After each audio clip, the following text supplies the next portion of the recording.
იცით თუ არა რა არის საჯარო ინფორმაცია? ამა თუ იმ საჯარო დაწესებულებაში, როდესაც მე რაიმე ინფორმაციის მოთხოვნა მჭირდება, რაც წესით როგორც მოქალაქეს უფლება მაქვს მივიღო, მათ ისინი ვალდებული არიან მომაწოდონ მე საჯარო ინფორმაცია. როგორ ფიქრობთ, აი ჟურნალისტებს ასეთი საჯარო ინფორმაციის მოპოვებაში ექნებათ თუ არა პრობლემები? მე არ ვიცი, ახლა ჟურნალისტი არ ვარ, როგორც მესმის ექნებათ. და რატომ ხდება ეს თქვენი აზრით? მათთვის არასასურველი არის ადავშვათ ამა თუ იმ ინფორმაციის საჯაროობა და ის რომ დავუშვათ ჟურნალისტი ამას ყველასათვის გასაგებს გახდეს. იცით თუ არა რა არის საჯარო ინფორმაცია? ყველასათვის ხელმისაწვდომი ინფორმაცია.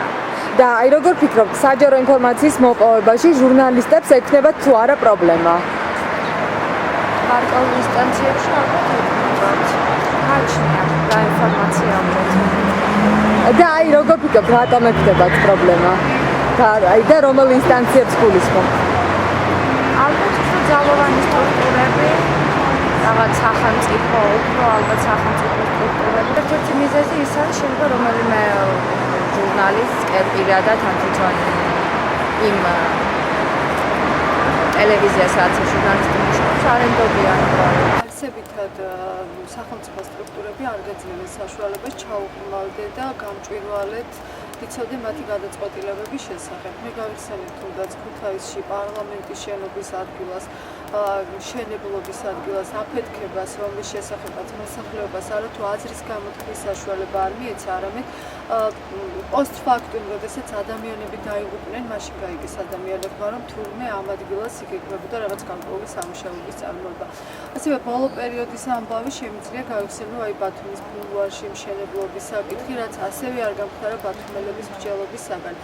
რაც შეეხება საჯარო ინფორმაციის გამჭვირვალეობას, ძალიან ბევრი ანგარიში გვაქვს ჩვენ ამასთან დაკავშირებით. პირადად მე გასული წლის სექტემბერში ჩავატარე გარკვეული გამოძიებასავით სახელმწიფო სტრუქტურებში და ძალიან ბევრ სამინისტროში, 10-ზე მეტ სამინისტროში შევიტანე განცხადება და საერთო ჯამში განცხადებების რაოდენობა იყო 30 და მხოლოდ 3 წერილზე მივიღე შესაბამისი პასუხი. არსებობს რამდენიმე სამინისტრო, საიდანაც პრაქტიკულად შეუძლებელია ინფორმაციის მოძიება. ეს არის ძალოვანი უწყებები, შინაგან საქმეთა სამინისტრო, იუსტიციის სამინისტრო და მასში შემავალი მთავარი პროკურატურა. და რაც ყველაზე ვთქვათ საინტერესო, ასევე ძალიან ესეთი პრეცედენტული საქმე გვაქვს ჩვენ ურთიერთობის განათლების და მეცნიერების სამინისტროსთან, საიდანაც პრაქტიკულად არანაირი გამოხმაურება ჩვენს განცხადებებზე არ არსებობს.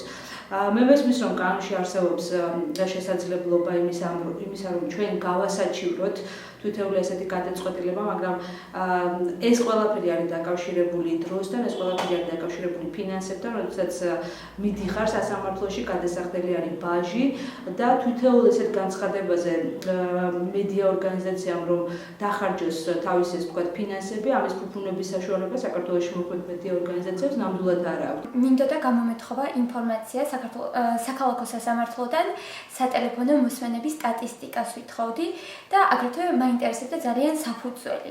მაგრამ ეს ცარიელი მშრალი ციფრებიც ვერ მივიღეთ საბოლოო ჯამში. ერთი წლის წინ მოვითხოვე დაახლოებით ეს ინფორმაცია, როდესაც გავიდა ვადები და ინფორმაცია ვერ მივიღეთ, ამის შემდეგ უკვე შევიტანეთ სარჩელი საქალაქო სასამართლოში. სასამართლო პროცესი რამოდენიმეჯერ გადაიდო, რაც ჟურნალისტებისთვის ძალიან ცუდი მომენტია, იმიტომ რომ დროთა განმავლობაში ინფორმაცია თავის ოპერატიულობას კარგავს და ძველდება, ყველაზე მალე ფუჭებადი პროდუქტია ინფორმაცია, როგორც ვიცით და უკვე 1 წელია მიმდინარეობს ეს ჩვენი სასამართლო პროცესი, რამოდენიმეჯერ გადაიდო, საბოლოოდ ჩატარდა. თბილისის საქალაქო სასამართლომ არ დაგვაკმაყოფილა, ნაწილობრივადაც არ დააკმაყოფილა ეს ჩვენი მოთხოვნა, ვერ მივიღეთ ეს სტატისტიკური უბრალოდ ციფრები, რამდენ ადამიანს უსმენენ. ნაკლებად ქონია მე პირადად თქვათ შეხება იმასთან, რომ საჯარო ინფორმაცია გამოვითხოვე და უბრალოდ სისტემაში რასაც ვხედავ ეს არის, რომ აი თქვათ სისტემაში ურთიერთობები ხდება პირადი ნაცნობობით, თქვათ ვიღაცას დაურეკავს და ის თუ გადაწყვეტს თუ კარგ ხასიათზეა გასცემს და ასე შემდეგ. ყველა ჟურნალისტმა იცის ეს რა, მეტნაკლებად როგორ მუშაობს. რაღაც იცვლება ბუნებრივია თქვათ იქ რაღაც სხვადასხვა უწყებები მეტნაკლებად კარგად მუშაობენ და აღარ არის თქვათ 3 წლის წინ მაგალითად მე მიწევდა რას თეობით წერილები მეწერა შსს-ში ან პროკურატურაში, მაგალითად 7 ნოემბრის აქციაზე მასალას ვაკეთებდი და მთელი ამბები იყო რა, ეს ამის გადაღება მიწევდა და არათუ თვითონ სისტემაში, არამედ ჩემი პროდიუსერებიც კი პრობლემებს ქმნიდნენ ამ ელემენტარული პასუხების მისაღებად. დღემდე არ მიმიღია მაგალითად იმაზე, ვინ იყვნენ ადამიანები შავებში 2007 წელს, ვინც ადამიანებს ეძებდნენ. ტელეჟურნალისტი ვარ, ამ შემთხვევაში უფრო ხშირად თქვა კონცენტრირებული ვარ ესეთ ტიპის საქმიანობაზე და ვარ დროში შეზღუდული, ასე თუ ისე. მე მიწევს სამწუხაროდ, ვერ ვიცდი, თქვა, ვერ დავიცდი 10 დღე, თქვა თუ არ მოყოფილა შემთხვევები, მართლა ყოფილა რამდენიმე შემთხვევა, აი ბოლო პერიოდში შემიძლია თქვა, რომ გავაგზავნე და არ მოსულა თავის დროზე ინფორმაცია, თქვა, რამდენიმე დღე დაუგვიანია, ის 1-2 დღე შემთხვევით გადამწყვეტია.